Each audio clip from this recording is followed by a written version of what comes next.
Thank you for joining us. I expect we may have a few more senators arrive as well. And the Subcommittee on Commerce, Justice, Science, and Related Agencies, as I indicated just a few moments ago, will come to order for purposes of a hearing, an oversight hearing, with the Office of United States Trade Representative. And I welcome our witness. Our witness has been a willing witness for a number of occasions, and now that government is back open and the ambassador is in the United States, we appreciate his willingness to testify before our subcommittee on what I think is a really critical topic for our economic and our national security. I appreciate the administration's goal of addressing the trade deficit our nation currently faces, as well as its efforts to ensure U.S. farmers, workers, and manufacturers are able to compete on a level playing field. American tariffs are, however, often met with reciprocal tariffs, and we've seen tariffs force other countries to seek new markets and close their doors to the U.S. entirely. Kansas farmers watch the buyers of their commodities turn to other countries and fear those markets may not return. As harvest season is moving to a close, commodities have piled up with no place to send them. Ambassador, I used to show your predecessor a photo of grain sorghum, and I think I showed it to you when you were in the office. The grain piled as high as a grain elevator in Kansas because there was no market for what we produce because of the ability to export those items and commodity prices. At a time when the cost of production is high and the prices are low, it's hard for time for farmers across the country to see if there's a light at the end of this tunnel. It is important to recognize the progress, and progress is being made by our trade negotiations. The agreements reached and those under discussion provide meaningful incentives to other nations to invest in America and to buy U.S.-made products. This includes bilateral agreements with the EU and UK, which would expand market access for various industries, including agriculture, biofuels, aerospace products that are important in our state. Additionally, prospective deals across Asia will result in increased foreign investment directed toward American communities. I especially appreciate your efforts, Ambassador, to ensure that the tenets of the 1979 Agreement on Civil Aircraft, which eliminates tariffs on civil aviation aircraft engines and their parts and components, is honored in these trade agreements. This is important to ensuring the United States maintain its dominance in this essential industry that provides Kansas, the air capital of the world, with the ability to proudly contribute and to increase the nation's trade surplus in aerospace. During President Trump's first term, he was able to bring Canada and Mexico to the table to renegotiate the North America Free Trade Agreement to the now U.S.-Mexico-Canada Agreement, resulting in significant benefits for North American agricultural producers, workers, and businesses. But at present, many of these deals and agreements seem to be just at their preliminary stages. We hope that there is a swift finalization of these agreements that secure further market access for American goods and decrease our reliance on China. While we've seen meaningful progress, there is still work to be done to ensure the U.S. remain the world's largest economy and a leading global exporter. To complete this work, USTR is requesting its largest budget increase in agency history. The know-how provided by additional expertise will be crucial to ensure these trade agreements get the details right. And Ambassador, as you know, this is an appropriations hearing, and anything that you would like to tell us about your appropriations, past, present, and in the future, we would be happy to hear. Ambassador Greer, again, thank you for your testimony today. I look forward to hearing more about the actions of this administration has taken to improve the outlook on the future of trade negotiations. And Senator Van Hollen, I now recognize you as the ranking member. Thank you, Mr. Chairman. Welcome, Ambassador Greer. I look forward to the conversation about our trade policy and the impact the Trump tariffs have had on consumers and businesses across the United States. And I do want to be clear at the beginning. I support fair trade that protects American workers and benefits American consumers. The American economy is the strongest and largest in the world, and we need access to foreign markets. That's why I support tariffs when they're judiciously targeted and applied to address unfair labor and trade practices. Congress, as you know, has provided a number of authorities to the President to levy such tariffs, but the International Emergency Economic Powers Act is not one of them. I believe the IEEPA tariffs are illegal and unconstitutional, and I'm hoping the Supreme Court will overturn the President's decision. Additionally, the cost to consumers from this administration's trade wars cannot be ignored. Families are paying higher prices for everyday necessities, from groceries to clothing to home goods, because of the Trump tariffs. President Trump acknowledged this risk himself months ago when he said, well, American kids might have to have $2 instead of $30. I don't know what family, other than the Trump family and some others, can provide $30 to their kids, but that was an admission by the president of the impact on cost of those policies. And of course, just last month, as part of an effort to reduce prices, the administration lifted the tariffs on staples, including beef, coffee, and bananas. The affordability crisis is not, as the president has recently said, some kind of Democratic hoax. Tell that to people in Maryland and around the country who are feeling the pain. And according to an estimate from the Yale Budget Lab, tariffs could cost the average American household roughly $4,900 a year. And my constituents are reporting to me the pain of additional costs, like the Thanksgiving dinners, where the staple foods comparable to last year's Thanksgiving dinner was about 10% higher. For businesses, the Trump tariffs have created a system that is unpredictable, inconsistent, and ultimately harmful to American interests. Despite the administration's rhetoric supporting U.S. manufacturing, we have shed 78,000 manufacturing jobs this year. We're also seeing an emerging pattern where large, well-connected companies are cutting special lucrative deals for themselves, while small and medium-sized businesses are left to navigate an arbitrary system they cannot afford to influence. In other words, two sets of rules, one for the well-connected that can give expensive gifts to the president, and others that can't. Princess Awesome is a Silver Spring, Maryland-based children's clothing producer. They visited my office after paying over $74,000 in tariffs in just a few months. They've been forced to put tariff bills on credit cards due to the sharp jump in costs. Their primary import, textiles, is not comparably produced in the United States, so they can't pivot to purchasing from a U.S. supplier. And they've been left with no choice but to go into debt or close up shop. And that's just one of many Maryland stories. Of course, in addition, the unpredictability of the trade policies has hurt and paralyzed many businesses. Companies don't know what tariffs will be from one day to the next, making it impossible to make hiring and investment decisions with any kind of certainty. That is bad policy. It's hurting small and medium-sized businesses and the workers that they support. And it's not just that this approach is failing. As the chairman mentioned, in addition to increasing input costs for American manufacturers, we're also seeing retaliation. So, for example, from China, when it comes to agricultural exports, in Donald Trump's first term, President Trump's first term, we had a $28 billion bailout. Just yesterday, the administration announced a $12 billion bailout. I can tell you, Maryland soybean farmers, they don't want the bailout. They just want to be able to sell their products as they had been before the latest trade war began. So, Mr. Ambassador, Americans are paying higher prices. Some are losing their jobs. Some businesses are going under. And at the end of the day, taxpayers are now asked to foot the bill for some of these misguided policies. So I do look forward to the conversation. Thank you, Mr. Chairman, for calling this hearing, and I look forward to the questions and the testimony. Thank you, Senator Van Hollen. Acknowledge the presence of the full committee chairwoman with us today, and we're honored by your presence. But Ambassador, we're ready for your testimony. Please proceed. Thank you, Chairman Moran and Ranking Member Van Hollen, for having me today.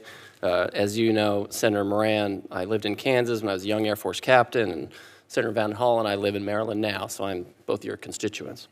And I'm glad we're able to finally gather for this hearing after trying to schedule it for some time. I'm looking forward to our conversation. I'll focus my brief remarks on the successes of the new reciprocal trade negotiations and, of course, on the resources that the Office of the United States Trade Representative needs to carry out its mission in 2026.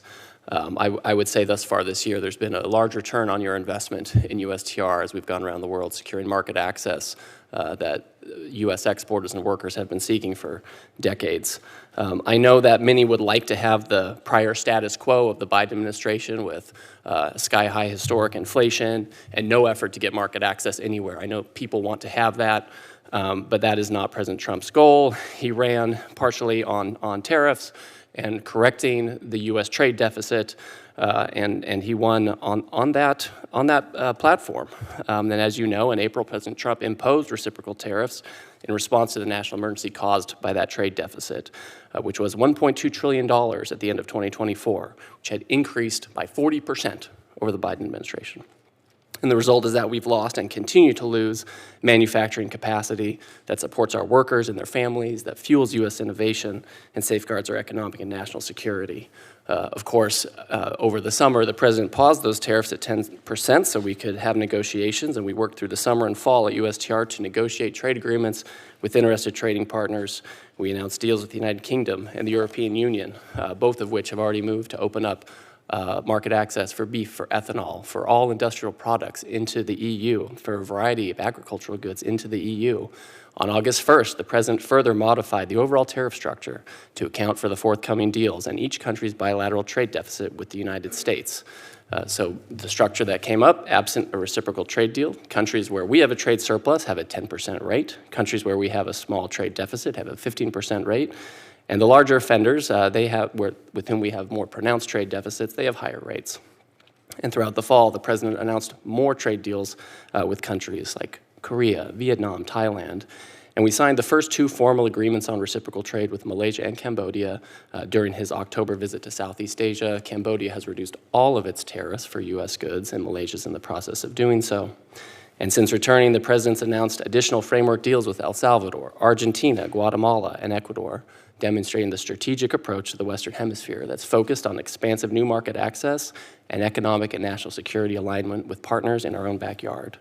Just last week, I signed the permanent agreement on trade in agricultural products with Israel, and that made permanent a trade deal that previously required annual recertification by Israel. And this deal guarantees our farmers permanent duty-free access to that market, and it further strengthens our ties with an important ally. So these agreements are achieving long-standing U.S. trade priorities, something we couldn't have achieved without the leverage that the president has obtained. For example, 8 countries have committed to ensure market access for current and future U.S. producers using certain meat and cheese terms, even though the EU is going around the world trying to prevent U.S. meat and cheese producers from using them. 11 countries have agreed to accept U.S. automotive emission and safety standards so that our automakers can export freely.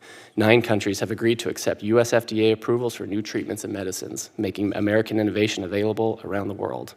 We've also received strong commitments from our trading partners to enhance IP protection, provide a level playing field for U.S. companies with respect to their domestic labor and environmental protection standards, and improve coordination on economic security.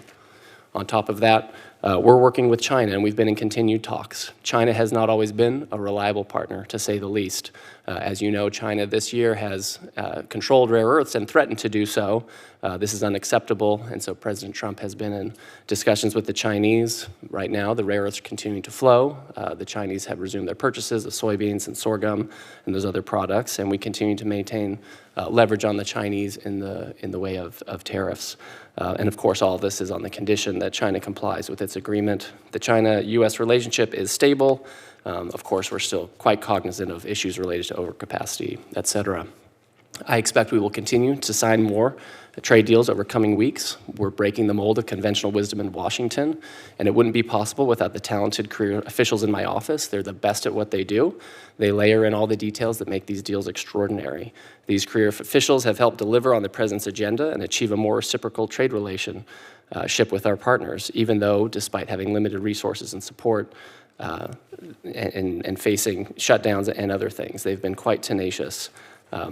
Because of this, President Trump has requested that USTR's budget be increased to $72 million for salaries and expenses and $23 million for the Trade Enforcement Trust Fund, a $21 million increase over fiscal year 2025. Our budget has essentially been flat for 5 years, and it's high time to increase this so we can deliver for your constituents. And this will allow us to hire additional trade experts and new personnel to conduct enforcement. and I hope we can work together on this, and I'm happy to answer your questions this afternoon. Ambassador, thank you very much. Let me turn for the first set of questions to the chairwoman of the committee, Senator Collins. Thank you very much, Mr. Chairman. I want to express my appreciation for your holding this important hearing. Ambassador, welcome. It's good to see you again, and I appreciate the many discussions that we have had on tariffs and the impact on the people of Maine and some of our most iconic industries. Maine and Canada's economies are so intertwined. For example, Maine potatoes, blueberries, lobster, lumber are produced in Maine, but then often shipped across the border for processing and then come back over. Under the USMCA, fortunately, a lot of those products are exempt, including the pulp that is produced in a Canadian mill that is literally across the river from a paper mill in northern Maine, in Madawaska, Maine. And that mill supports more than 500 direct jobs. So it's really important that we have that exemption process. I know that the agreement is under review, and I will just express my hope that you will keep in mind how important the exemptions are to the functioning of many of Maine's most important industries. I do want to ask you, though, specifically about the steel and aluminum Section 232 tariffs. The 50% tariff imposed on imported steel and aluminum is affecting two of Maine's most iconic industries, the lobster industry and the blueberries industry. I recently wrote to you and Secretary Lutnick highlighting the need for relief for both of these important sectors. For the lobster industry, the tariff has increased costs for essential equipment like traps. The blueberry industry, which has had a terrible year, including an overly rainy spring and then a drought during the summer season, is now forced to pay increased costs on critical harvesting and mowing equipment. Earlier this year, the Commerce Department terminated the exclusions process for Section 232 steel and aluminum tariffs, and that was a potential path for relief for these two critical sectors in our economy. Could you talk about whether you are revisiting the specific hardships that are imposed by these 50% tariffs? For example, the sharp knives that are used for certain mowing equipment for blueberries are available only in Canada. It's not as if there is a distributor in Maine or other places that can fill the need for the blueberry growers. Is reopening the exclusions process under consideration? Well, thank you, Senator, and I also appreciate the conversations we've had in recent months, and I'm always glad to hear feedback on the President's programs. Section 232, as you know, is a Commerce Department program, so I don't control how that's operated. However, I'm happy to raise that with Secretary Lutnick. We regularly hear from domestic producers who are having a large benefit from the program, but we also hear at times folks will come and discuss the effects of the steel and aluminum tariffs on things they're trying to get. I know that the derivatives program is something where folks are trying to understand how that operates, so I'm happy to go to the Secretary and relay your views to him. Thank you. There is a second issue I want to raise with you, and that is in October, USTR announced a trade framework with Vietnam, which maintained, as I understand it, a 20% reciprocal tariff for imports from Vietnam, and also sought to identify certain products to receive a zero rate. Reaching a fair and balanced trade deal with Vietnam is especially important for Maine businesses like LL Bean, an historic family-owned company in Maine that maintains some manufacturing operations in Vietnam. LL Bean moved out of China and moved a lot of its operations to Vietnam, and would not have anticipated that Vietnam would be the subject of such a high tariff. Has the administration and your office in particular identified a list of products yet that will receive the zero product tariff rate, or a process for determining which kinds of products will receive that more favorable treatment? Thank you, Senator. So as a baseline, in early September, the president identified a list of products that cannot be grown or physically obtained in the United States because they aren't geologically present or climatologically can't be grown here. He identified those in September as the types of goods where he would provide a 0% reciprocal tariff rate to countries once they conclude their agreements. So that list that came out in November, captures the general universe of what might be there. And this is really agricultural products that can't be grown in the U.S. or minerals and ores that just aren't present in the United States. So that's where we are right now with that. The deal with Vietnam, the final details are still being finalized. I'm happy to have another conversation with LL Bean, regarding their concerns, but that's where we are right now. Thank you. Thank you, Mr. Chairman. You're welcome. Senator Van Hollen. Thank you, Mr. Chairman. Mr. Ambassador, a question about the sort of connection between trade policy and national security policy. And you would agree that we should not compromise our national security interests as part of a trade agreement. Would you agree with that statement? Certainly. Yes, sir. So I want to talk to you about the affiliates rule. Are you familiar with the affiliates rule? I am, yes. Right. So this was a rule, as you know, announced by the administration earlier this year to try to close a loophole with respect to the entities list. The entities list being companies that we say that U.S. companies may not export certain kinds of goods to because they pose a national security risk, right? It's about affiliates and how you determine who's on the list. Right. So this was an effort to close a loophole, right? Because let's say Huawei's on the entities list, but Huawei creates a subsidiary that's not on the list. The idea was to close that loophole so we make sure that it's an effective policy. Well, you can close it by just identifying the subsidiary, which is how it's been for 40 years under Biden and Bush and Obama and everybody. But this changed it. This has been a work in progress. I mean, this effort to close the affiliates rule was in progress under the previous administration. I'm glad that the current administration continued it. But the president, in his meeting with President Xi in South Korea, decided to postpone the implementation of the affiliates rule. Isn't that right?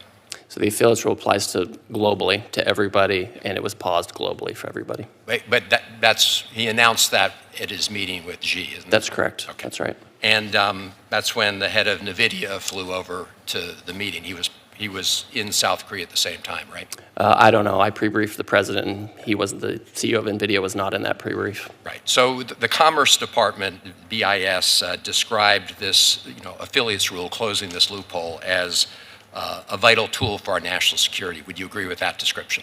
I think it would be helpful. Congress did not include it in ECRA that they passed in 2018. It was never, for 40 years, we didn't have that. Congress didn't pass it. We thought it could be a good idea. Yeah. Well, I do too, and it's been a work in progress. I mean, I supported many of the steps the first Trump administration took with respect to the entities list. The Biden administration actually went further, and then this was the next step. So it seems to have been traded away in the meeting with President Xi. So what happened? What did we get for that? So on October 9th, the Chinese announced that they were going to control all rare earth materials anywhere in the world. if there was 0.1% of a product that contained rare earths processed or mined in China, they would want to approve it. If we made a chip, if TSMC made a chip in Arizona, the Chinese would have to approve it. This threatens our entire industrial supply chain to have the rare earths be held over a barrel like that. And for years and years and years in the United States, business and policymakers have not solved the rare earths problem. And so we are in a situation right now where we are trying to reindustrialize, and we want to get along with China. We want to get rare earths from China while reindustrialize. We're getting them. We want to try to have good trade relations with China, soybeans, sorghum, aircraft, medical devices, all these things. So it makes total sense to try to have good relations with China rather than blow up the global economy. I've seen some of your interviews, and I agree with you that there's no reason to have bad relations where it's not necessary, but obviously we want to protect our national security. And in my view, this was a big mistake. And we can argue about this, but China only took those actions after we got into this trade war with China. But let me ask you about another rule that was waived by the Trump administration, the diffusion rule. Are you familiar with that one? I have some familiarity with that, with the Biden era diffusion rule. Well, right. So the Biden era had a diffusion rule that said certain countries where we're concerned that if we send them our highest end technology, that it could actually fall into the hands of our adversaries like China would be on a list, right? Yeah, they're currently in the country group that has. Right. And the UAE was one of those countries that the Biden administration had applied the diffusion rule to. And yet the Trump administration, just as the president was leaving for his trip, decided to lift the diffusion rule with respect to the UAE, right? I think it was lifted, again, it's Commerce Department, but the AI diffusion rule was withdrawn for the world, and we're just relying on the country groups that are already established. He announced it, right, at the same time that he said that the United States would allow high-end chips and AI technology to go to G42, a UAE-based company, right? I don't know all the timing because it's a Commerce Well, it was, and it turns out that it was just a few weeks before that the president's son, Eric Trump, was in the UAE and did a deal with MGX. Are you familiar with that? I'm not familiar with MGX. Well, it's important to know because, and I know Senators Merkley and Senator Warren sent you a letter on this when in your capacity as earlier as OGE, but the reality is that a company called MGX provided an investment of about $2 billion into the Trump family crypto coin business, which hugely increased the value of that at the same time that President Trump gave G42 this sweetheart deal transferring U.S. high-end technology. And it turns out, Mr. Ambassador, that the head of MGX and the head of G42, the chair, is the same person. He's part of the Emirati royal family. He's a very good businessman and obviously got a good deal from Donald, the President of the United States. So, Mr. Chairman, I'll pursue some of this more maybe in later questioning. Thank you. Senator Kennedy. Senator Kennedy. No, sir. I am. You've only got 4 minutes left. We're having friendly banter. Mr. Ambassador, what's the administration's position on AGOA? So on AGOA, we understand that. Tell me what AGOA is first. Sure, it's the African Growth and Opportunity Act. It's been in place for about 20 years, and it gives duty-free treatment to African countries unilaterally, and that's what it does. And over the past 20 years, we've seen, frankly, China move into Africa, and so it makes you wonder if AGOA is functioning how it should. It's expired recently. I've heard from a lot of members of Congress on both sides of the aisle. They want to see AGOA renewed. The administration position is that we're open to a one-year clean reauthorization, and we should take that year to work together to find out how to improve it and make it better, rather than just being kind of a giveaway. Is there a way to have enhanced bilateral trade, more export access?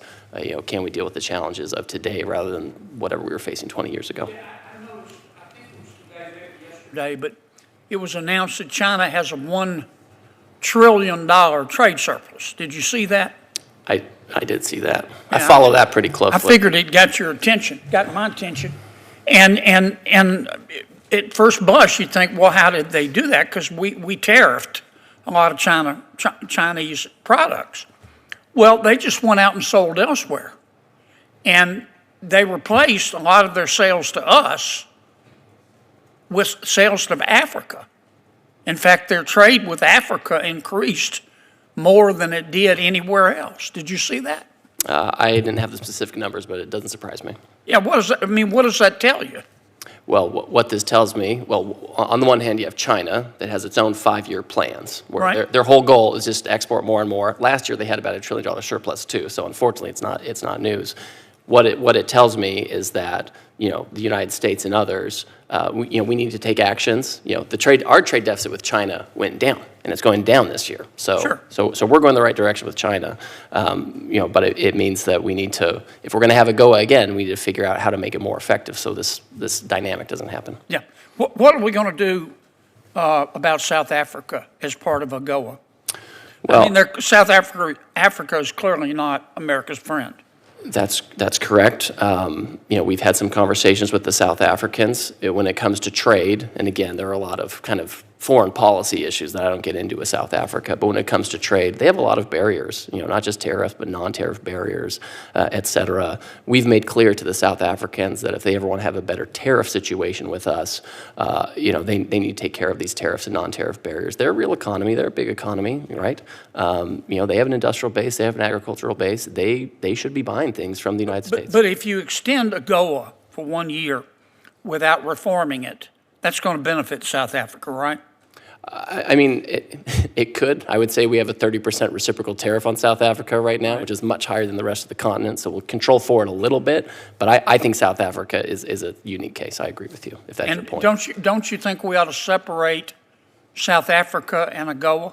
I mean, I'm happy to consider that, right? I mean, Congress has come to me and said, we want AGOA. And I think if we're going to have a giveaway, we need to figure out how to improve it. If you think that we should give South Africa different treatment, I'm open to that because I think they are a unique problem. Well, they're a unique problem for America. Correct. I mean, they're our enemy right now. I mean, they're buddies with all of our enemies, and they've been very critical of the United States. That's exactly right, and that's why they're actually treated in a much different way. Most of the African continent, sub-Saharan Africa, has just a 10% tariff, and South Africa has a 30%. All right, I've only got a minute left. I want to see if I can hit a big picture item here. A lot of us are concerned about Ukraine and stopping Russia. That's the underpinnings of my question. The president, the administration, I'll say, is in the process of negotiating a trade deal with China. Is that fair? Yes, And the negotiations are tough, right? I agree. And we've made some progress. Is that correct? Yes, sir. But we're not there. Right? And things are sort of finally balanced in terms of us confecting a deal that's good for America. Yeah, we're getting the rare earths, we're exporting our ag again, the trade deficit's going down, we're going the right And this is a high priority for the administration. Is that right? It's very high. Okay, given those circumstances, what is the likelihood that President Trump is going to support the bill to place massive sanctions on China for buying Russian oil? Are you talking about the Senator Graham bill? Yes. So, Which, by the way, I support. well, But we keep talking about like it's a possibility. that's I'm thinking on what planet? Not the planet Earth. So you're telling me, I mean, here's my point. You're going to spend, the administration spending all this time and work confecting a trade agreement with China, and as soon as you get it done, we're going to blow it up. well, what I would say. I'm not saying we shouldn't, but Sure. I'm trying to get us to be realistic in the Senate about going to Plan B for dealing with Russia and Ukraine. Sure. So what I would say is the White House and USTR, we've looked very closely with the Graham bill. I've talked to Senator Graham. I think notionally we support the bill. We've given some technical assistance, et cetera. With China, we have very high tariffs on China already, right? At some point, a tariff, you reach a certain level, and beyond it, its relevance becomes a little less, right? But we think it's a powerful bill. It's not China specific. It's really about Russia, and it's about anyone who's buying or would have bought bought in, would have purchased fuel from Russia. So we see it as something that's really Russia-specific, less China-specific. So how come the administration hasn't given us the green light to pass the bill? You know what? After this, I'll go talk to James Braden, James Blair, and say, what's going on, guys? Because you understand, we're not going to pass it until the president. Oh, I Says it's understand. okay. I'll go back and we'll talk about where we are on it, because we've been giving technical assistance and we've discussed it internally. Yeah, I just don't want us to waste any more time on this subject. We need to go to Plan B. Some of us are worried about Ukraine and pushing back on Russia, and there is a Plan B, but we're not going to go to it until, as long as we keep dancing around this issue of realistically whether the president really is going to blow up a trade deal with China by giving us the green light to pass this bill. Well, Senator, one thing I would say is in all of our trade deals, we're keeping tariffs on countries. We modify them, but we're keeping tariffs. So, there's not really a world where we're going to zero tariffs on the whole world, right? And even China, I think, part of our deal is we have some tariffs on them, and they have some restrictions on us. It's a managed trade situation. So I think, and again, the bill, my understanding isn't, you have to go to 500% on the whole world all at once. I think there's some discretion in there. But again, I'll go back to White House Ledge and we'll talk about it and give you an update on where the White House is on that. Senator Merkley. Thank you very much, Chairman. And Ambassador, you're aware that importers pay a tariff? Can you say that again, sir? You're aware that importers pay the tariff? The importer of record, that's right. And then those importers often have to pass those costs on, and they ended up, consumers pay the tariff, and the estimate is over $2,000 a year. Is it good or bad for American citizens that their general family is going to have to pay $2,000 plus more this coming year? I disagree with the Yale Budget Lab, who's staffed by former Biden staffers. A lot of times the exporter eats the tariff. The importer of record is What's your estimate? What's my estimate? Yeah, of how much more consumers are going to pay. First of all, sometimes it's zero, especially if it's coming from a country that's a non-market economy where they're subsidized and they don't have to worry But no, about the bottom average line. family in America, you disagree with the $2,400. How much do you think an average family is going to pay more because of the tariffs? I don't have a number. Okay, I think it's an important point, and I would think in your role you might have understood that a lot of costs are passed on to the consumer and that that's hurting families. I met with a small business a couple weeks ago in Oregon, and they ordered products for their manufacturing, and when they ordered it, the tariff was 10%, en route it was 20%, and by the time they arrived, it was 30%. They probably wouldn't have ordered those particular products if they knew they had to pay 30%. So when tariffs are coming on very suddenly, it imposes unexpected costs on America, and that's particularly challenging for small businesses. Why not give enough notice in advance so that small businesses don't end up in this kind of tariff trap?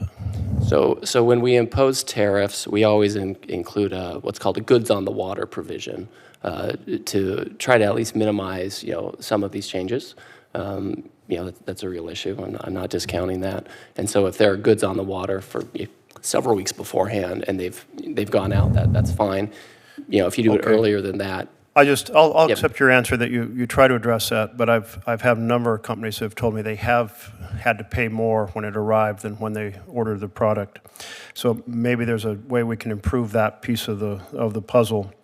And then companies are telling me that they're not making decisions on new factories because of the uncertainty about if it takes 3 years to build a factory, what the tariffs will be at that point, and where their customers will be. Have you observed and are you familiar with the fact that a lot of investment decisions are on pause because of the rapid changing nature of the tariffs? Well, anecdotally, I've had some folks come to me and talk about that. When I look at the data, the objective data, we're seeing private investment increase. We're seeing consumer consumption quite robust. So the data shows that things are still continuing.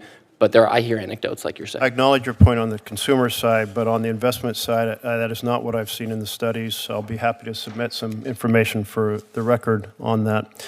And then the net effect year to date, the November estimate covering year through August was the last numbers we had. Did the trade deficit go up or down year over year? There was a lot of front running, so it's gone up. When you look at since August, September, it's gone down. And it's certainly gone down with respect to China. Yeah, we did see a drop in September, point taken, but for January through August, year over year, it's a 25% increase in the trade deficit, and I hope you're right that it will continue to go down, but a lot of folks, because of the tariff uncertainty, pre-ordered products, and therefore it's not unclear whether that is simply a dip in how much they're importing at this point because they had already invested before. Finally, my farmers, they are not happy. And they're not happy because a lot of their markets have been disturbed. We don't have the soybeans, so we don't have that kind of big crop. We have a lot of crops where people are uncertain what to plant next spring because they're not sure where the customers will be. And this is part of that instability factor. And are you familiar with how the ag world, I know you're trying to bail them out because of the damage done, but are you familiar with how many different parts of the ag world are feeling a lot of stress because in some cases the tariffs increased some of the inputs like fertilizer or so forth, but they're also stressed about what will their markets be next year because they're uncertain of the up and down. So with respect to the farmers, I talk to them very frequently. I have a chief agriculture negotiator who hopefully will be confirmed by the Senate in coming days. You know, on the one hand, we know that interest rates for farmers, labor costs, fertilizer costs skyrocketed during the Biden years. Hopefully those are coming down now. We have gotten more market access for farmers for Oregon hazelnuts and blueberries and horticultural products. So if they want the market access, we're getting it. You know, if folks don't want the market access, they want it, and we're getting it for them. And that's going to create higher commodity prices so they can export. You know, the only country that retaliated against us was China. It's a big country, but no one else retaliated against us. Everyone else negotiated, and most of them has given us new market access, and we hope that the farmers will be able to take advantage of that. We've seen Vietnam reduce tariffs already. Cambodia's eliminated it. The EU, Switzerland, they've already put their legislation. Well, part of my role is simply to convey what the folks back home have asked me to convey, and my agricultural community is very stressed. My small businesses are very stressed as well. They're saying Main Street is Pain Street, and it's both healthcare costs and it's tariffs. I'm closing now, but I'll just say when I look at this, consumers, a family paying over $2,000 more, investment decisions on hold because of the uncertainty. The trade deficit has increased for the year. It looks to me like it's not serving America well. That's my concern. Thank you. Senator Fisher. Thank you, Mr. Chairman. Ambassador Greer, nice to see you today. Welcome. Yesterday, I was at the White House as the President announced $12 billion in bridge payments to our farmers. And it's no secret that the farm economy is in a tough place right now. There are very high input costs. We're looking at, obviously, adverse weather conditions across much of farm country. So I am glad and thankful that the President did provide this assistance.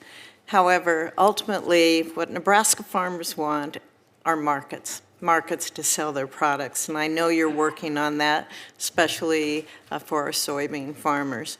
The deal that you negotiated with China in November, it was very welcome news, and we have seen soybean prices increase since then.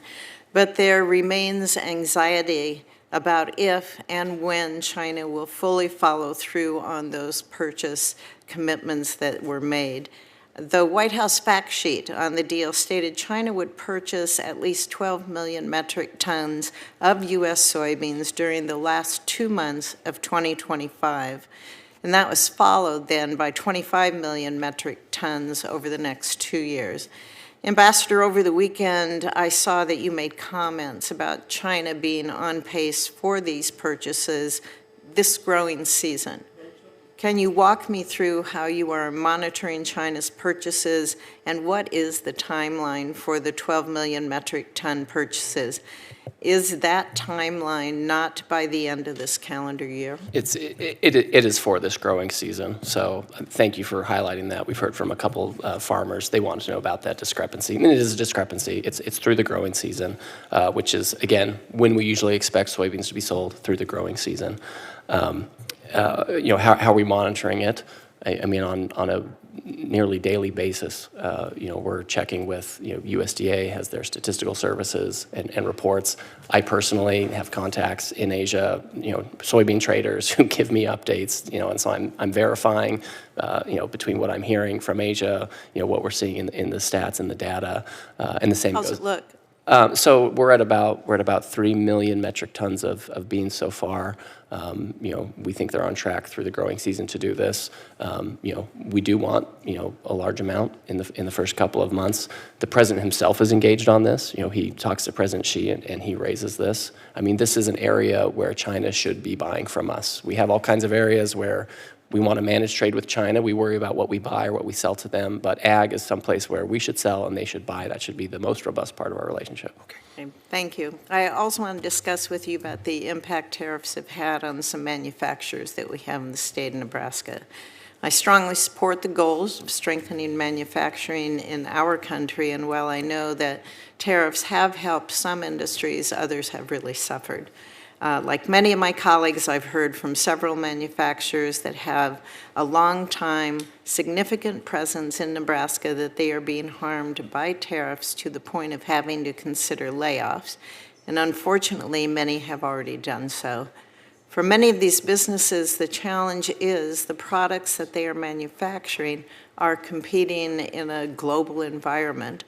When they are having to pay an increased cost for materials and inputs, yet their competitors are not, they are at a really competitive disadvantage. For example, one manufacturer in Nebraska has competitors that manufacture in Canada. They don't pay the tariffs for similar materials, yet they can send their product duty-free into the United States under the USMCA.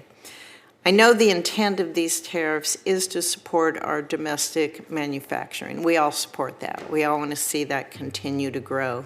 And I'd like to ask if I can follow up with you and your team and walk through some of the challenges that are facing these specific businesses, and hopefully we can figure out some solutions and ensure that these tariffs are not having a number of unintended consequences. So I look forward to being able to have those conversations with you. Of course, Senator, we're happy to discuss it. Thank you. Thank you. As I've been discussing some of the challenges facing our manufacturing industry, I also want to recognize some positives that we have from these trade deals that have been announced. In particular, the foreign investment commitments from other countries, I think, have a huge opportunity to help reshore some of these critical supply chains over time. And a number of the companies have located to my state that could benefit from strategic investment partnerships. So as we see these foreign investment partnerships from countries are being negotiated as part of a deal, can you talk about how the administration is working to help connect these American companies with foreign companies in order to achieve this? Certainly. So the Commerce Department is really assisting in the inbound investment. They have an investment accelerator unit at the Commerce Department that is designed to assist foreign companies that are coming in to make sure they understand the permitting scheme, to connect them with potential investment opportunities. So we're happy to connect any businesses or investment opportunities you have with the Commerce Department. Good. I think there's a lot of opportunities ahead for us. But we just have to stay on track to understand what maybe some of the challenges are that we face, and then push forward so we can get this done. Thank you. Thank you. Chair recognizes Vice Chair Murray.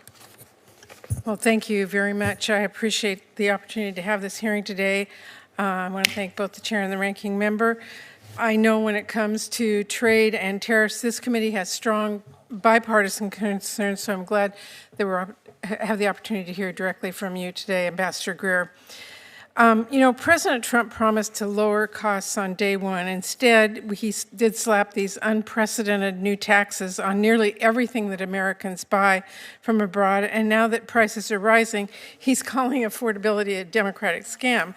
Well, Ambassador, let me just ask you, yes or no, do tariffs raise prices for American consumers? I don't think they do. When you look at all the data, I think they have a very limited impact. Well, I disagree, and Secretary Bessent said on Fox News that exempting products from tariffs would, quote, bring the prices down very quickly. Wouldn't that mean then that tariffs increase prices? I think, again, the general answer is no. I think with some of those products he was referencing, bananas, coffee, things we don't necessarily make, there you're going to get more of a chance of a price impact from tariffs. Other stuff that we make or have a lot of producers, you don't have the flow through. But I think with those, you could see an impact. So. Well, I think my consumers, people in my state, are seeing price increases, and they know what's happening. I don't see how anybody with a straight face can't say that tariffs raise prices, but somehow ending them lowers the prices. So I think we all need to be honest. Now, in April, I visited a local candy company in my home state in Tacoma, Washington. They're called Brown and Haley. They have been in business for 112 years, and they employ 150 people. They are known for almond roca, which they export to 65 countries in the world. Brown and Haley told me that Trump's tariffs and trade wars have cost them half of their export business, half. They worked hard for years to become a net exporter to China. And then Trump's trade war came along and their China exports dropped to zero. Now, to keep their business alive in China, they have been forced to license their brand to other products made in China and literally helping Chinese manufacturers at the expense of the American ones. You're their trade representative. What have you done to ensure that American small businesses who rely on sales to China are able to sell their products and grow the economy here at home? So a couple things. First of all, we're opening market access all over the world in places like Southeast Asia and even in Europe, places where everyone thinks we've had market access for a long time, but we haven't. So we're opening billions and billions of dollars of markets. I'd be interested in talking to the company that makes almond roca. I think that's that is news to me that they had an issue in China. Well, they're one of many in my home state and actually in this country who are facing the same kind of thing. And in fact, we have farmers and growers who are trying to expand into other markets, as you well know, and they're being thrown one-time limited relief. But our small businesses and our farmers want to trade. They don't want aid. And they tell me that this is really creating chaos, including Brown and Haley, but other companies as well. And I'd love to have you take a look at that because it has had a serious impact to them. Now, I do understand tariffs can be strategic, but there seems to be no strategy to me when it comes to this trade war. And coffee is a great example. We consume nearly 800 times as much coffee as we produce, as you know. I doubt that's going to change anytime soon. And I'm glad that coffee is now exempt from some of these tariffs, but I cannot understand why this administration forced Americans to pay higher for months. Tell me, what did the coffee tariffs actually achieve? So, first of all, coffee prices were going up for 2 years. I can't affect the weather in Brazil and these other places.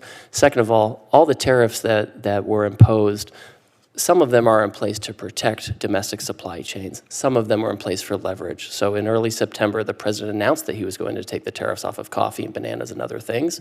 And then once we had the deals with the kind of countries that send us coffee and bananas, Ecuador, Vietnam, Indonesia, et cetera, then we had used that leverage and we removed it.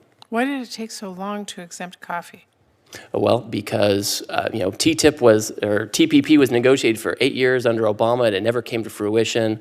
We did deals with Southeast Asia in 6 months to get all the tariffs down. So I think that's really, really fast. Well, my opinion is those kinds of issues should have been worked out before we slap tariffs on anybody. But let me say this, and I just have a few seconds left. Canada is Washington State, my state's second largest export partner and our largest source of international visitors. And I want you to know this. President Trump's trade war and insults have driven away Canadian visitors to my state and to other states. It has delivered a huge blow to our economy. Passenger vehicle border crossings in my state are down more than 24% in the first 10 months of this year. Spokane, Washington, Eastern Washington, saw a 33% drop in visitors this year. The operator of a ferry between Seattle and Victoria, BC, has been forced to lay off now a quarter of its workforce because ridership is down 30%. In my state, Americans are losing their jobs and our businesses are struggling. And I just really believe, Mr. Ambassador, we should not be picking fights with our close allies and neighbors like Canada. This trade war has been a terrible blow to American small businesses, and I hope it ends. It has to end. If it could end tomorrow, it would be so much better for my state and so many other people. And I want you to know that, especially with Canada. This is hurting my state. Ambassador Greer, welcome. How are you, Good to see Senator? you here today. Good to see you. I want to talk first about what's happening in Europe. I was encouraged to see the joint statement on the US-EU trade deal that highlighted the European Union's egregious Corporate Sustainability Due Diligence Directive, the so-called CSDDD, and the Corporate Sustainability Reporting Directive, the CSRD.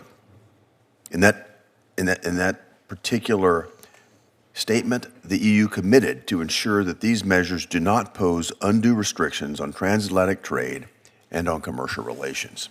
Yet, despite these assurances, the European Commission has advanced revised proposals that still contain extremely aggressive provisions targeting U.S. companies with extraterritorial rules, civil liability, and climate transition planning mandates. So my question for you, Ambassador, is how does the Office of the United States Trade Representative plan to hold the EU accountable to the commitments that it made? Well, thank you, Senator. First of all, as you know, the facts show that we've included these commitments in our joint statement, and so they have to deliver on this. They have to accommodate U.S. companies, and the reality is, if the Europeans don't deliver on what they've committed, they won't receive the benefit of the tariff relief they've been granted. That's what this comes down to. And so I actually have a delegation back in my office right now speaking with my staff about this very issue. Good. Thank you for holding them to account. I think this is extremely egregious, this attempt to overreach as they have.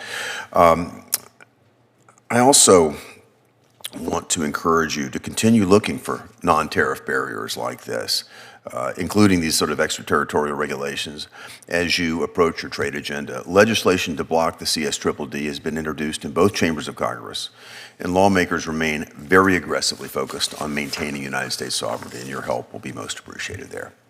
On a separate note, critical minerals are foundation to the U.S. economy and to our defense industrial base, whether it's semiconductors, electric vehicles, or advanced weapon systems.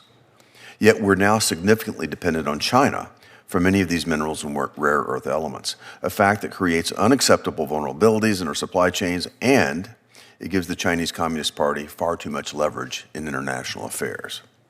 Beijing created this dependence largely through unfair trade practices, like market dumping. These fair trade practices have made mineral production, and especially midstream processing, unprofitable, and they've driven firms in many of our allied nations out of business. So how important is it to solve the unfair trading practices that have helped create and sustain Beijing's dominance in critical minerals?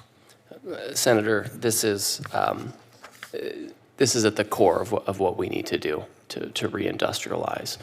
We have to have independent supply chains for these types of goods. You know, I don't know if, you know, China's going to, you know, change their whole program and how they operate, right? They're a sovereign country, they'll do what we want, but we can do things. We can take actions, we can invest. You know, we've done that with the Mountain Pass mine. The government, you know, the administration is looking for many such opportunities to jumpstart that kind of production. You know, private industry is jumping into it. I mean, we have, you know, GM and Ford from Michigan are taking steps. And so we're seeing government, private industry, and other countries find a way to work together to have independent supply chains. Well, to address this challenge, Senator Cortez Masto and I recently introduced the Restoring American Mineral Security Act. This act will empower the trade representative, yourself, to lead negotiations with our partners to create a critical minerals security alliance. The objective of the alliance is to coordinate tariffs and trade remedies with allied nations, to level the playing field against Beijing's unfair mineral trade practices, and to foster a resilient supply chain for minerals that cannot be used by China to hold our economy hostage. Ambassador Greer, from your perspective, how would having these tools strengthen the USTR's ability to counter non-market practices, to diversify supply chains, and to negotiate more effectively on behalf of the United States? Well, first and foremost, it sends the right message to our partners and to private industry, et cetera. You know, we're taking steps already on a bilateral basis to negotiate these kinds of things, but I think the kind of tools you're talking about would add, you know, additional authority and seriousness to our process. Well, I appreciate your help in working together on this. I hope we'll pass this legislation to give you the tools you need to build the sort of resilient networks to protect ourselves on these critical supply chains that are so vital to our national security. I want to thank you again for being here today and let you know that I always look forward to working with you on these important issues. Thank you. Thank you, Senator. Next, I'll call on Senator Peters. Thank you, Senator Haggerty. Ambassador, welcome to the committee. Good to see you here today. Ambassador, as I know you're fully aware, as part of the USMCA trade agreement, the United States, Mexico, and Canada agreed to review and potentially renegotiate the terms of the agreement beginning July of 26, coming up very shortly. Last month, your office concluded a public comment period which was designed to help guide the office's perspective as you enter this mandatory review. This was followed by 3 days of public hearings last week on the trade agreement, and both these comments and hearings will ultimately assist the drafting of the report to Congress on the posture heading into this review. So, Ambassador, I just want to impress upon you and your team on the importance of open lines of communication between the USTR and Congress during this process. We were able to craft and approve the USMCA in 2020 because of bipartisan collaboration in Congress, as well as tremendous public input that went into that. For that reason, as you approach the start of the review period next summer, I implore you to maintain open and close communication with not only Congress, but businesses, workers, local governments, and other stakeholders to ensure the terms of the USMCA improve, not regress. You and I have spoken about how important trade is, both in Mexico and Canada, the state of Michigan, and having two of the busiest border crossings in North America with Canada. This is something of incredible importance to my state as well as to the country. So my question for you is, what are both your and the administration's priorities as you enter into this review process? Thank you, Senator, and I appreciate the engagement we've had, and I commit to have my office and myself at disposal of you and anyone else who wants to talk about USMCA and other trade matters. And again, we just finished our public consultation period and hearings, so we're still forming a lot of our views. I can tell you, though, first and foremost, I want to make sure that our trading partners are following their current commitments. We have situations where Mexico is not following all of its commitments. We're working closely with them. They're being pragmatic. We've identified areas where we think Canada is falling down on their commitments. I don't have to talk about dairy too much in this group. Everyone knows. But in addition to compliance with the existing agreement, we'd like to see a situation where the rules of origin really benefit content from the United States and of course from Canada and Mexico. But we want to make sure that the agreement is truly for American workers and American businesses, and that's who it benefits. And that means a conversation about rules of origin. We did it for autos in the first Trump term. My sense is that on non-auto items, we also need to do this. We need to make sure that the terms of the agreement are benefiting American producers and workers. There are a variety of other things we can look at too, but that's one of the key things I'm looking at right now. And the open communications, we'll be able to talk regularly because this is obviously Yes. critically important. Yes, of course. Yep. Have your commitment to do that. Yes, my staff will be available. I'll personally be available if you want to talk to me. Question for you, are you concerned that the administration's really unprecedented usage of certain emergency powers, specifically IEPA, to impose tariffs both on Mexico and Canada is going to make it less likely that these countries are going to be willing to make the kinds of changes to the trade agreement that are advantageous to our domestic industries, because we have to do a lot more? It seems to set a pretty difficult environment to go into these negotiations. What are your thoughts? I think it makes it more likely. I mean, the people, these other countries, they don't really respond to moral suasion. They respond to enforcement, and tariffs are enforcement. When we talk about enforcement, it's tariffs. That's how it works. That's how we are able to generate compliance. That's how we're able to generate market opening. Like I said, I've been working with the Mexicans over the past 90 days in the negotiation process for compliance, and they've come a long way.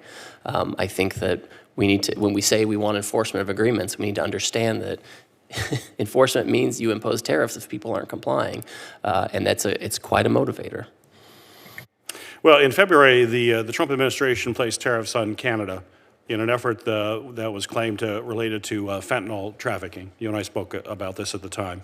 And as we discussed, I'm absolutely focused on addressing the threat of fentanyl. It is a scourge that we have to be focused on, and as ranking member of Homeland Security, it's what we do on a daily basis. And any amount of fentanyl crossing the border is too high. I mean, I think we all agree on that. But in reality, very little of the fentanyl entering the United States is actually coming from Canada. So it's unclear why the administration has taken such an aggressive action against one of our greatest allies and friends and trading partners, who have certainly demonstrated a willingness to work on a cooperative basis on border security, something I do regularly with our Canadian counterparts. So how can the administration justify continuing the tariffs that are related to that, since the main consequences are actually increasing prices for Americans, threatening American businesses? We heard from one of my colleagues in particular what's happening in her state as well, when we are working very closely with Canadian border security folks. They are as focused as we are, and yet we're raising prices for Americans. So in the first place, most Canadian goods come over duty-free because they comply with the rules of the USMCA, which the Senate passed in 2020. Second, and I'm happy to share some of this with you, but publicly, we know that there continue to be giant foreign-funded labs in Canada where they're producing fentanyl, and that is unacceptable. And I agree with you. We work well with the Canadians on border security and fentanyl issues, but they have giant foreign-funded labs in Canada that produce fentanyl, and that has to stop. Senator Britt. Thank you, Mr. Chairman.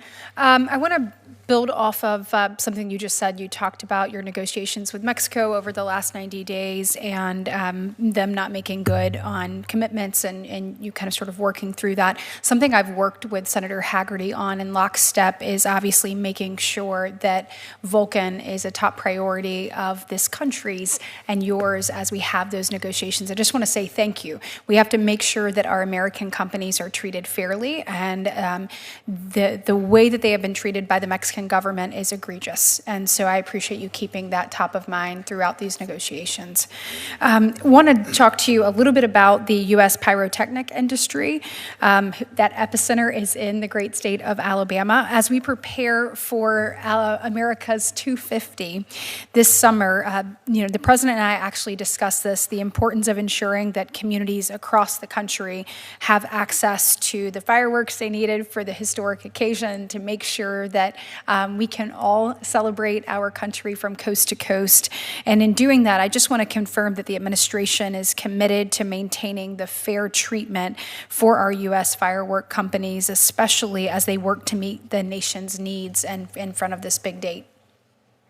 Thank you, Senator, for your comments on Mexico. And then this, earlier this year, the U.S. tariffs on China were quite high at 140%, which was a result of Chinese retaliation.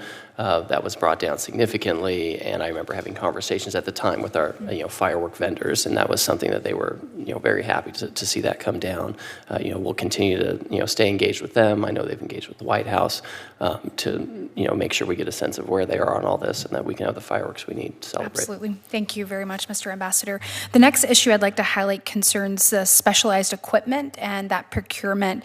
I briefly touched on this with Secretary Lucknett when he was here in front of the subcommittee, but as we work to onshore and significantly expand domestic capacity in sectors ranging from steel to aluminum to pulp, paper, auto manufacturers, et cetera, we know that many of the companies face time-sensitive procurement needs for specialized industrial equipment, much of which has limited sourcing ability at this time. How is USTR ensuring predictability and affordability and the access to these essential manufacturing equipment that's required for these plants to expand? Certainly. So what I would say, first of all, we need to always take a step back and understand what the president is doing is he's reshoring manufacturing. Right. The fact that we have to be reliant on other countries for the very equipment to manufacture is really disturbing and reflects. And it makes the point. And it reflects decades of bad policy. We've heard from some companies. I personally meet with a lot of stakeholders who talk about this issue, and I'm happy to meet with any you have that have concerns. Okay, excellent. And do you have guidance that you're providing those companies specifically, or just kind of a case-by-case basis, taking time with them? It's case by case. Again, the President's program is not a program that gives out tons of exclusions, right? If you have a program to fix the deficit and you give exclusions, you don't fix the deficit. And so we have an open door to these companies to talk about their specific issues. Thank you. We'll definitely follow up. The next issue is about ensuring products manufactured here remain fully competitive. And so it's kind of a little bit of a similar question. But for example, we have a major manufacturer in Huntsville whose tariff exposure on imported parts and components, which support their actual U.S. production, sometimes the tariff sometimes is higher than the tariff impact faced by foreign competitors on an actual finished good. And so I know this is something that you and your team have been working on and are considering carefully. And so I tell you, I appreciate that and certainly welcome any update that you have on how you're approaching that to just help ensure that domestic manufacturers are able to compete in the market across the world. Yeah, thank you. I would say, one of the things we've done in President Trump's tariff program is those countries that tend to dump the most, whether it's Vietnam or others in Asia, they have the highest tariffs to help create a level playing field. And as you continue to iron that stuff out, if there's anything that we can give you that would be helpful, please let us know. And then last question, when it comes to cotton, so Alabama is at the heart of the Southeast Cotton Belt, and so 59 out of 67 of our counties are cotton-producing counties. And we produce higher quality cotton than anyone around the world, but our growers are still seeing less demand than ever before, in large part to illegal market practices, and you've alluded to this in other questions, but implemented by our adversaries to gain a competitive advantage. On top of this, we see China continuing to flood the market with cheap synthetic products and just further creates a divide here. And so just a quick question for you, because I know here in Congress we're working on it. We see Chair Bozeman and Senator Cindy Hyde-Smith lead an effort on buying American cotton.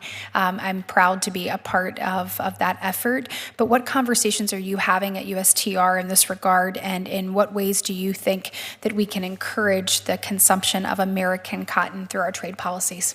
So one of the things we've done, we recently reached agreements with El Salvador and Guatemala, who are key parts of the U.S. textile industry. And so we have really agreed to preferential treatment for them so that we really support that supply chain, which depends largely on U.S. cotton, as opposed to supply chains for other parts of the world that aren't using U.S. cotton. Thank you. I really appreciate it. Look forward to working with you and appreciate what you're doing. Thank you, Senator Brent. Senator Reed. Well, thank you very much, Mr. Chairman. Welcome, Ambassador.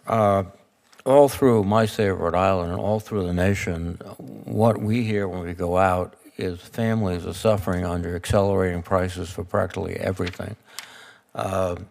Since January until this October, appliances, for example, have gone up 4.25%, electricity 5.6%, ground beef 13.87%, and for many families that's a staple. Milk 2.48%, and coffee 30.2%. Goldman Sachs estimates that the tariffs are being paid for 55% by American consumers and 22% by American businesses, which probably pass on some of that to consumers. So in this situation of crisis for many families, the president seems to be completely indifferent to what's going on in the average family in the United States. Well, Senator, I think accusing the president of being completely indifferent, I think is not accurate at all. Really? We talk about this a lot. I mean, some of the biggest things that have happened is housing, healthcare, education. All these things skyrocketed during the Biden administration. We're trying to fix them. Fortunately, we do have a lot of things over the past 12 months, and I'm just looking at public information here. You have, we have apparel that's gone down by 0.1% over the past 12 months. But where we do see issues about beef, the president's launched an affordability program. The herd's at the smallest it's been in 10 years. Some of these things have secular trends, so we're aware of it. We want to work with you on it. Well, that's interesting. Let's talk about coffee. 30% increase. One of the major coffee producers is Brazil. The President of the United States put tariffs on Brazil because his friend, President Bolsonaro, was being prosecuted under the law of Brazil. Do you think that's a valid reason to impose tariffs on a country that results in significantly increased hires for American families? So, Senator, IEEPA has regularly been used over the years by presidents of both parties to deal with foreign policy issues, whether it's abuse of law or human rights issues. And in addition, with Brazil, they tried to force American companies to self-censor. They detained Americans in Excuse me, Brazil. the president himself admitted that he was doing this because of Bolsonaro, demanded that they cease prosecuting him under law. So, in your view, it would be completely appropriate for another country to go in and slap tariffs on the United States if someone was being prosecuted that they liked. The United States of America, including presidents of both parties, have used IEEPA to take stronger action. They've used it to cut off trade with countries where they think that the judicial systems are abused. The president didn't take that strong an action. He did tariffs instead of cutting off all trade. But we have all kinds of examples where former presidents have cut off trade entirely because we think that the judicial What are those former examples? I mean, we've cut off, trade with Iran and We call it a we've fair sanctioned round individuals because they were drug trying dealers in someone Mexico. that was a friend of the United States. We cut off trade with Iran because they were engaged in violent activities. But we have sanctions on specific people in Mexico, who's a neighbor. We have specifics on, we have sanctions on specific individuals in countries all over the world. I mean, all presidents have used IEEPA to do sanctions. The president has actually not gone as far as a full cutoff, but has just, imposed tariffs. President gratuitously, for his own self-gratification, imposed tariffs on Brazil because one of his buddies was in trouble. Now, let's change subjects. Yesterday, the White House announced that NVIDIA is going to be allowed to export the H200 chips to China. Were you consulted on that? I was. You agreed? I agree with the president. Did anyone in the National Security Administration, the Department of Defense, National Security Council, were they consulted? So I'm not going to disclose the internal deliberations of the White House on this, Senator. Well, let me tell you, every professional military officer that I've talked to about this thinks it is detrimental to the security of the United States to provide these chips to China. That this is a gross breach of his responsibility as the Commander-in-Chief to ensure that this country is protected. And I think you should be consulting with the national security experts. Again, thank you. Thank you, Senator. Thank you, Mr. Chairman. Ambassador, thank you for coming today. I represent the state of New Hampshire, and Canada is New Hampshire's largest trading partner. In 2024, New Hampshire businesses exported $1.2 billion in goods to Canada. Many of our businesses in the state have been hurt by tariffs and loss of business from Canada. One small business that I've visited stands out in particular because when the president announced the tariffs and got into the back and forth with Canada, that business lost 85% of its wholesale sales. It went from 15 employees down to 2. And when I visited the small business, he wanted to ask some questions of the president, so I'm going to ask those questions of you. He said, "What do you want me to do? If you, meaning if you, the president, the administration, really care about your country, why don't you support small businesses, which are the backbone of every community?" I think this is a serious issue because every business that I've visited in New Hampshire has not only been concerned about the cost of the tariffs on their business, but also about the uncertainty that has surrounded them, which has made a real impact. The U.S. is in its 9th straight month of contraction in manufacturing and has lost manufacturing jobs every single month since Liberation Day. So, what should I say on behalf of the administration to the small manufacturers who are seeing their input costs going up, who aren't big tech companies that can get access to the president to get an exemption, but who are dealing with the on-the-ground impact of these tariffs? So I would, first of all, I'm happy to talk to your constituents if helpful to get more information. There are not tariffs on goods that travel across the border between Canada and the United States if they are Canadian and American goods. That if they comply with the USMCA rules, which President Trump set up, and Senate agreed to, they're not subject to a tariff. So if they're getting goods that are not made in Canada but made in China or somewhere else and they're bringing them across, then yes, we have tariffs on China and other places. So I'd be happy to talk to let's them. talk about USMCA. I know that it was raised earlier. Unfortunately, I wasn't here, but can you talk about how current negotiations are going with Canada over tariffs and over reauthorizing USMCA, where those negotiations are and when you expect them to finish and what challenges you're seeing come up? Sure. So we just concluded our public consultation process. That was a couple months long, where we received comment. We just had 3 days of hearings where civil society and industry and workers can come in and give their views. So we've received a lot of input from agricultural community, manufacturers, service providers, et cetera. A lot of people like a lot of the things that USMCA has done. A lot of folks are concerned if Mexico or Canada haven't been compliant. So we're in the process right now of developing areas where we think the agreement should be improved or should be fixed. The president himself is also considering what the future of this agreement looks like. I speak to my counterparts in Canada and Mexico pretty much weekly. I think it's incumbent on us, and I intend to work with Congress and have been and will on positions on USMCA renegotiation, so we can have a good sense. I think rules of origin need to be addressed because I want to make sure that the benefits of the agreement go to the members of the agreement and not some third country in Asia somewhere. So that's something where I want to focus. And if there are ongoing irritants with Canada and Mexico, those need to be resolved too. And so are you confident that this is going to get done by the expiration date for the reauthorization? So the way it works is on July 1, the administration has to say if they're going to stay in the agreement or not. If they say no, then there's an ongoing negotiation process that goes on. If they say yes, then you still have the opportunity to revise and renegotiate things. My expectation is that in January I'll be sitting down with the Canadians and then with the Mexicans, maybe separately, just to talk to them separately about what it looks like going forward. More and more countries now seem to see China's export-driven beggar-thy-neighbor policies as a threat. When I've traveled internationally, countries have been clear that they want to do more business with the U.S. and not with China, which I think is a good thing. Excuse me, last month Goldman Sachs updated their forecast to show that more economic growth in China is actually hurting growth in the rest of the world. So can you talk about your objectives to build a cohesive global partnership to combat China's economic policies, and what are the results that you're seeing from that? So I read that report too.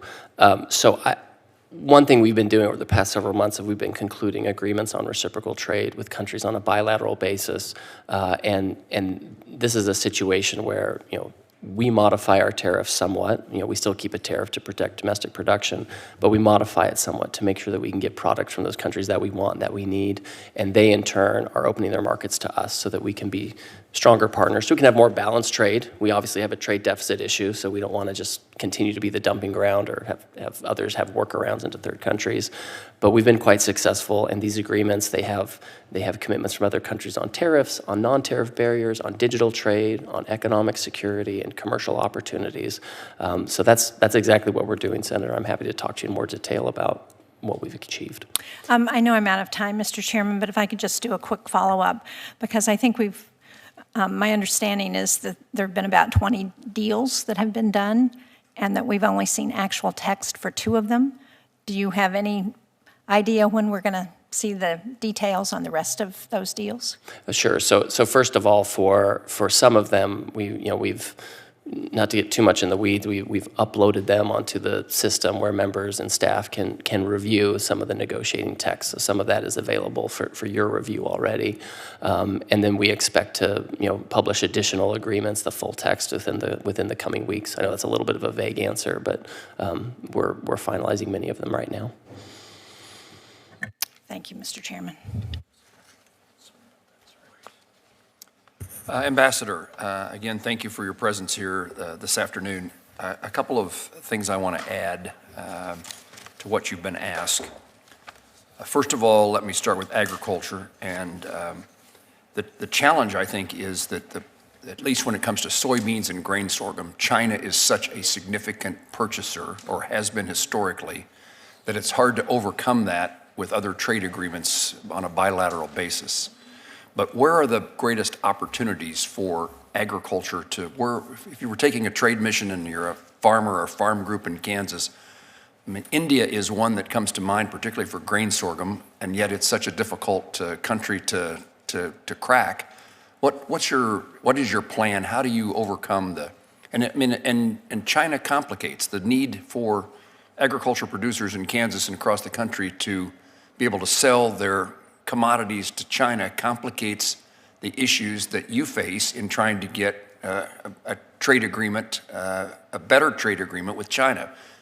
Rare earth minerals is certainly a component of that, but in addition to that, in the United States, that purchase of those commodities is critical to the economy of many rural states.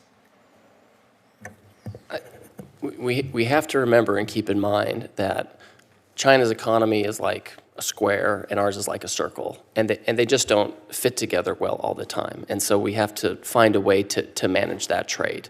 And I know that our farmers would love to just have free, unfettered access into every market in the world, and we're achieving that with a lot of markets, right? Right now, which is great. You know, with China, they have a different system. They're probably not going to change their entire system for us, but they know they benefit from having our soybeans. You know, I know they like to buy from Brazil, but they need our beans too. They need our sorghum. They need all of this, and so it makes sense to have purchase arrangements with them because it's a way to kind of have a square and a circle go together. So for sure we believe that. We also think that it's helpful to diversify, and that's why Vietnam has already reduced its tariffs for us on soybeans, and they can go a little lower on that.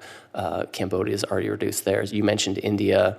I have a team over there right now as we speak in New Delhi working on this. There's resistance in India to certain row crops and other meats and products. They're, like you said, they're very difficult nut to crack. I agree with that 100%, but they've been quite forward-leaning. The type of offers they've been talking to us about have been the best we've ever received as a country. So I think that's a viable alternative market. And then we talk about there are biofuels. There are other countries that want biofuels that can be derived from soybeans. So we're trying to kind of touch every base in every country to make sure we can be diversified. And of course, we want to maintain that relationship with China. They need our product and we want to sell it. You touched on one of my points that was going to be is that biofuels is another component of how we can export agriculture commodities. And it has the advantage of having some processing jobs created by the creation of biofuels. I'd also highlight, I chair a caucus in the Senate on SAF, sustainable aviation fuel, another opportunity within the biofuels realm. What's the prognosis on ethanol and other biofuels, soy diesel and others in the global economy as far as trade?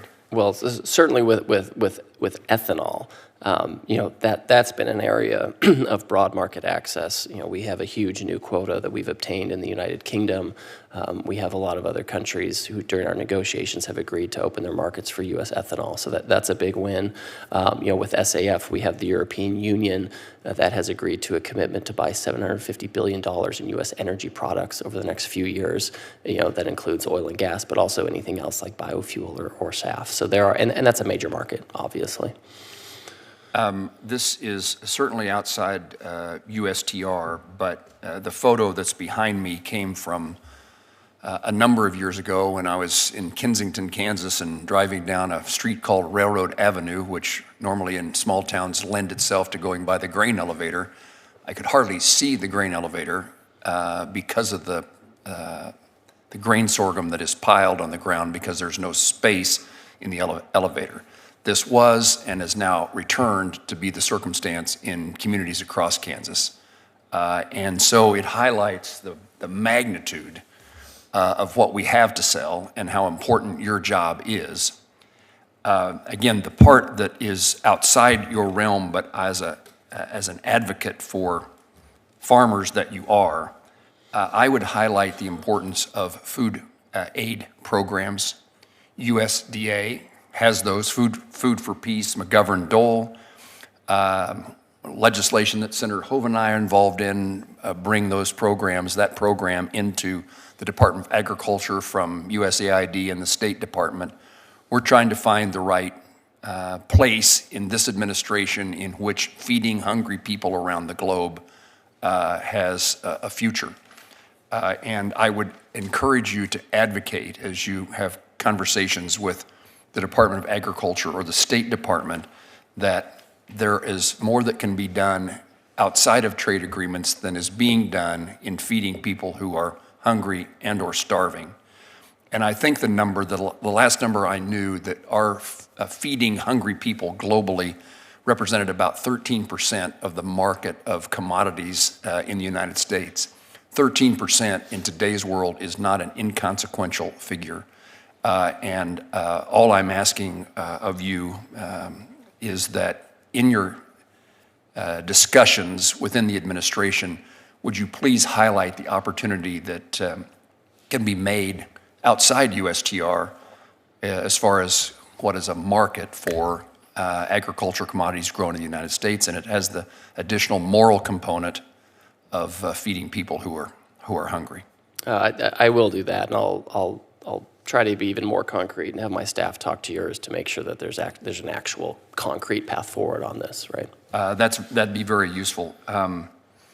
Let me see. I thank you for, you told me you would do something and you did it time and time again. And it is easy to talk about soybeans, but I want to make sure that grain sorghum was included. And watching your press release and your press comments in Southeast Asia, you were there to highlight the importance of grain sorghum. And then, in addition to an agricultural state, we got a number of things how we earn a living in Kansas, but one of the significant ones is aviation. And you have, in your negotiations in the past with the United Kingdom, with South Korea, Japan, the European Union, you've established the 0 for 0 tariffs that was created in a 1979 agreement. You've continued that practice, that policy, and I want to encourage that to continue as you negotiate with India or Brazil or Singapore.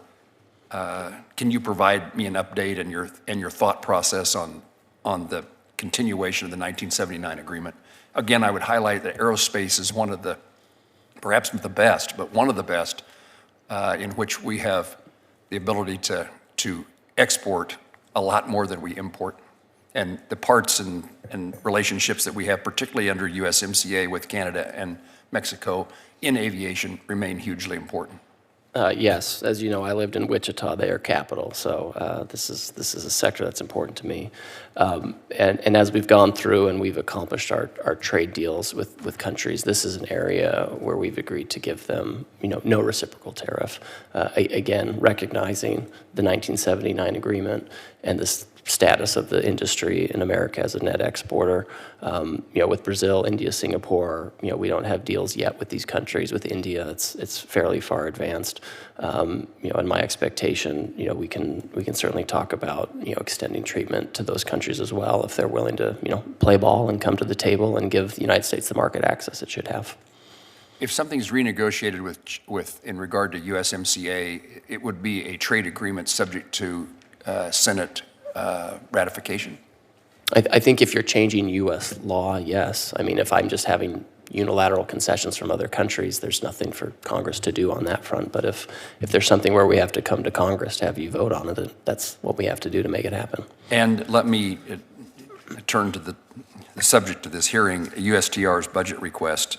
Your budget request in FY26, we had a difficult time in the budgetary process, the appropriations process, because the administration was new and getting its budget together. And that request was for $95 million. That's $15 million above what we marked our bill to be at $80 million.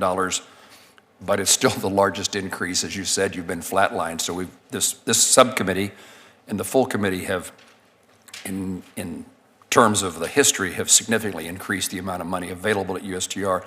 I wanted to give you the opportunity to explain to this subcommittee why that request is appropriate and what the money is important for. Certainly, it's really, and again, as I mentioned, I don't do grants, I don't do loans, et cetera. It's really salaries, travel, expenses, and it's split into two buckets. We have our normal, operating budget, and then we have something called the Trade Enforcement Trust Fund that Congress created in 2015 to signify the importance of enforcement. And so, for example, when it comes to just critical staffing for tariff and trade exports, we need an additional 10 full-time employees to help do this, and we estimate that to be just over $5 million. When it comes to enforcement staff, because we're going around the world getting all kinds of great concessions for our manufacturers, for our agriculture producers and our workers and our service providers, but we have to enforce it. We have to monitor and make sure it's accomplished. So we need 9 additional employees there, and that's about $6 million. And then the trust fund itself, we'd asked for an additional $8 million too. Right, we're dealing with China, second largest market in the world. I've been hearing for years and years during my time in the trade field that we have to enforce, and that means we actually have to have people who monitor the situation, who work with folks on the ground, and then who can take action. And we have to do all this research, and we have to draft the actions, we have to take the actions, we have to execute. It's policy experts, it's attorneys, it's industry folks. And again, these are career folks. I'm not asking for more political slots. These are career people who know the trade, who know what they're doing, and it's been flat for 5 years, and we've never been busier. I'm negotiating with dozens and dozens of countries. We're trying to enforce these agreements we've made to protect American supply chains as we enter into a period of geopolitical uncertainty. And we have to have these supply chains. To many senators' points, we have to have tariffs, and I know people, disagree on how they're deployed, but I think I've heard, today that we have to have them in some way, and I have to have people to do it, so I can do it strategically, so I can do it in a nuanced way. I myself, over the years, have said we have trade agreements that seem to be good when we approve them, but they have to be enforced. And so that point resonates with me. And you have, assuming that confirmation occurs as expected here in the next few days, you'll have a chief ag negotiator on board. You have instructions for her day one that she's going to accomplish and solve. I do, and fortunately, she's a longtime career staffer who knows the business, knows the community, knows the countries, and she's already been hard at work. She'll of course have added authority when she's confirmed.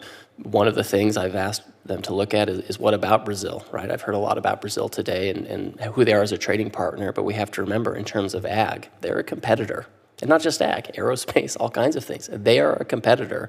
And every time someone retaliates against us, Brazil tends to do the backfill. So there are a lot of things to solve here. And our ag negotiator, she's ready for the job. This is it. Thank you, Ambassador. Senator Van Hollen. Thank you, Mr. Chairman. Just a couple points. First, I want to second the chairman's comments about the programs we've had in place to help feed hungry people around the world. I think they really do advance our own interests as well as prevent starvation. I'm still upset that they blew up AID, but I look forward to finding ways to get that help around the world until we get AID back at some point. Second, I do want to emphasize the point Senator Reid made, which builds on my earlier point about I don't think we should be compromising our national security to advance a trade agreement. And I do believe that the decision the other day to allow NVIDIA to send the H200 chips to China undermines our national security. And we had a hearing in another committee recently that talked about the dangers of undoing the rule, the affiliates rule that we discussed during my earlier question. So I just hope that we can work on those issues going forward. With respect to the $12 billion and the $28 billion during the last administration, I mean, you agree that this is the cost to America of the trade war with China, right? I mean, that that tab is being picked up by American taxpayers in one form. Well, China has weaponized trade with the United States. Last year Congress appropriated $10 billion for farmers because they had, a large crop. This year they had a large crop. So, for better or for worse, this body will occasionally appropriate money to take care of these issues. Just, Mr. Ambassador, it was a simple question, right? In the first Trump administration, U.S. taxpayers put up $28 billion. I don't know, the chairman's chart's missing, because of the surplus agricultural produce that we didn't export to China, right? If China targets our farmers, we're going to take care of them. And we're not going to sit down while China does everything. I know people want the status quo. They want to trade with China let's go and be back, dependent. Mr. Ambassador. But we don't accept it. So here's I'm looking at a chart from the American Farm Bureau. And, back in 2018, during the first, Trump trade negotiations, obviously our exports for soybeans took a huge hit. Now they're taking a big hit now. My only point is that American taxpayers are footing the bill for that, now $12 billion. And so then the question is, what do we get for it, right? What does China give? And I know during the first Trump administration, one of the things they committed to, supposedly, was increased imports of American goods. But it's a fact, is it not, that they only made good on 59% of the purchases promised? And Senator, you and I both know it's because President Biden refused to enforce the agreement. He refused. The first year of that agreement, the Chinese purchased more ag than they had in years and years, and President Biden refused to enforce it. Mr. Ambassador, this was the promise they made while Trump was back in office during those terms. So you're saying that while President Trump was in office in his first term, China complied with the agreement to purchase those goods? They were compliant. They had their highest purchases of ag. If you look at a chart, you'll see that they were. And President Biden just laid down and let them do whatever they wanted. Actually, President Biden, as you know, kept the tariffs on. So let's go to. And I credit him for that. I credit him for that. Well, I mean, he kept the tariffs on, so he didn't lay down and get rolled over. The reality is that China didn't fulfill its commitments under the previous agreement negotiated by the Trump administration. And I don't know what the Trump administration was prepared to do about it. I don't know what you're prepared to do if they don't follow through on the 12 million metric tons. But here's a question on the Japan deal, because we hear these grand announcements, right, after these deals about commitments countries have made. I just want to make sure I understand the commitment on the Japan deal, because Japan, as you know, already is the largest foreign investor in the United States, right? $819 billion, I'm told, as of last year, Japanese companies have invested in the United States, $819 billion. They're a large investor. The Koreans told me they were bigger last year, but I'll credit you. They're a huge investor. So I want to make sure I understand. You're saying that under the new Japan trade deal, Japan's committed to invest another $550 billion in the United States before the end of President Trump's term. Is that correct? That's what they've committed to do. That's right. So you're saying that by the end of the term, they're going to be up to $1.3 trillion in investment. They will invest an additional $550 billion over the next 3 years. I mean, we don't know what they would have invested anyway in addition to that, but it'll be interesting to see how we monitor that. So how are we going to monitor that? I've been reading about through this EO, this special, task force that's going to be set up, and then after these Japanese companies or investors, get their full principal returned, the United States government is going to get 90% of the profits. Is that right? The Commerce Department is monitoring and implementing those investment commitments. At USTR, we're not doing that. If the Commerce Department reports to us that they're not compliant, then we can look at, seeing if the deal needs to hold. But it needs to be monitored. I agree with you. Well, you guys cut the deal, right? The Commerce Department was quite focused on the investment piece of this. Okay. I'm focused on tariffs, non-tariff barriers. Okay. We look forward to it. I hope the chairman will agree that, if we're going to go make these statements about what these agreements are going to produce for the American people, it is very important that we hold them accountable for those purposes. In the interest of time, I'm not going to ask the questions directly about your role, office, also as the head of the Office of Special Counsel, but I would request that you and your team answer some questions for the record, because if you're willing to. We're happy to do so. Yes, Thank sir. you. Thank you. Senator Hoeven. Thank you, Mr. Chair. And Ambassador, thanks for being here. Thanks for your great work. Really appreciate it. Yesterday, I was at the White House. We had a roundtable with President Trump and Secretary of Ag, Brooke Rollins, and announced the $12 billion assistance, the bridge, for our farmers until we get to the enhancements in the one big beautiful bill that we made, which includes enhanced crop insurance and updated ARC PLC counter-cyclical safety net, which is going to make a big difference for our farmers, but we got to get there.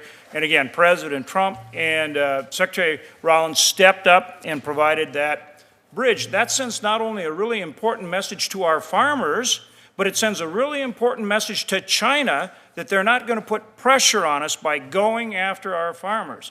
And the President and Secretary Besant and USTR Trade Ambassador Jamison Greer are fighting for our farmers and ranchers and markets overseas. And we really appreciate that, and I want to thank you and make sure that people understand that you're the one that's fighting to make sure that these trade agreements are enforced and that we get better terms for our farmers and ranchers and our other exporters as well, and that you are all about getting a level playing field, whether it's the tariffs that we face or the non-tariff barriers put on to us. How about China devaluing their currency and all these things that you are out there fighting for us and for our exporters, for our farmers, for our ranchers, for our processors, for our manufacturers, for everybody. That's the fight you're fighting. And by the way, when I talked to Scott Besant yesterday, he said you are a walking encyclopedia. So I'm glad to hear that, and I would have to agree with him on that. Well, thanks. Next time I'm going to have you draft my opening remarks, Senator, and I'll just read them. So I just want to make clear, we appreciate that you're out there fighting for us, and I think sometimes that isn't fully understood. Now, obviously, we want sales and we want them executed. When we look at, for example, China, and we're talking about 12 million metric tons, initially 12 million metric tons for this season, and this is the 25 crop year, right? And then it ramps up to the 25 million metric tons for the following crop year. Walk us through what the timing of the sales will be for soy with China, but then also kind of with these other countries. So I'm really talking about the execution now, because you're booking sales, but the key is the execution and the timing now. And give us some, both whatever specificity you can give us now, and then tell us how you can get us more so we can kind of deal with that uncertainty that some of our farmers are facing, and that helps us with markets as well. Sure. So again, thank you, and I appreciate your support and the conversations we've had. Always helpful. With China, it's 12 million metric tons through the rest of this growing season, right, which tends to end in February or March, kind of depending on those sales. And then it's 25 million per growing season for the next 3 years. So that's an important point right there for our farm, right? If these get executed, say before the end of March, that 12 million metric tons, and then we're already into the next 25, that's like 37 million within not a whole lot more than a year, right? That's right, yes. It's important for people to understand that. Yes, that's exactly right. And then on top of that, as you mentioned, we've had commitments from other countries to buy, soybeans, but also corn and wheat and sorghum and other things.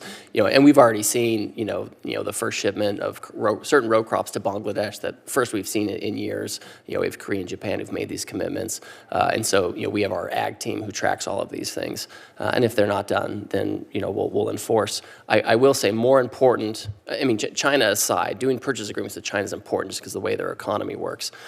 But with these other countries, we want the purchase agreements, but we want structural, constant access so that the farmers and the ranchers can have kind of regular market access and establish the relationships that are going to give them that continuity and certainty you're looking for.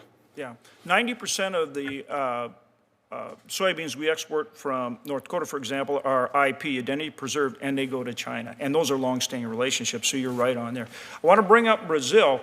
We hear about beef and other things, but for example, Brazil is dumping sugar over quota into our market. They have forced sugar prices for our producers down 42%. 42%, okay? But if you go in the store, it's flat. Flat. Okay, so this is an example of where we need to enforce our agreement for our sugar producers, because once they wipe us out, then they can push it right back up. This is, anti-competitive trade dumping 101. So what can we do about that? Well, as I was mentioning to the chairman, I see Brazil as a major competitor in the agricultural space. Right on. And they have a lot of practices in Brazil that undermine our farmers, whether it's in export markets or right in home. Sugar is famously managed trade, right? It's rarely free trade in sugar. We have programs in the U.S., quotas, et cetera, to manage that. I'm happy to look at a closer level. This is a little bit, but I haven't gone into details on the effect of Brazilian dumping here in this market, but we can work with USDA to see what we can do about controlling that flow. The last thing I'd bring up, and again, I appreciate both the chairman and ranking member for setting this up, opportunity to talk to you about the important work you're doing in trade, and that is on the Food for Peace. So as Chairman mentioned, we've worked to reform the program that was badly needed. We support for Food for Peace, but it needs to support U.S. national interests, which was not happening with USAID, and state needs to have a hand in that. We've worked the process through state as far as, how the food aid can and should go, Food for Peace and PL 42. And so now it should be over to ag. I guess the question is, are you involved in advancing that? And is that under your purview as well, or is that just something we need to continue to work with state and USDA on? So I don't have a direct hand on it, but sometimes I get looped into these kinds of things. So, and we're happy to talk to you. I'm happy to help play an organizing role in the White House, talk to state and USDA to make sure we have concrete path forward on these things. Well, we did two things. In Ag Approps, we set it up for a one-year review, which I think is helpful, and something that our chairman of this committee wanted to do. Gives us a one-year time frame to kind of work on it. I think one of the concerns is moving some of the existing aid for this year out while we're working on that reorganization. So I guess if you have any insight into that, or somebody on your staff does, we'd want to touch base with them. We're happy to help. Okay. Again, thank you for the very important work that you're doing. Thank you, Senator. Thank you, Mr. Chair, and Mr. Ranking Member. I think we're about done.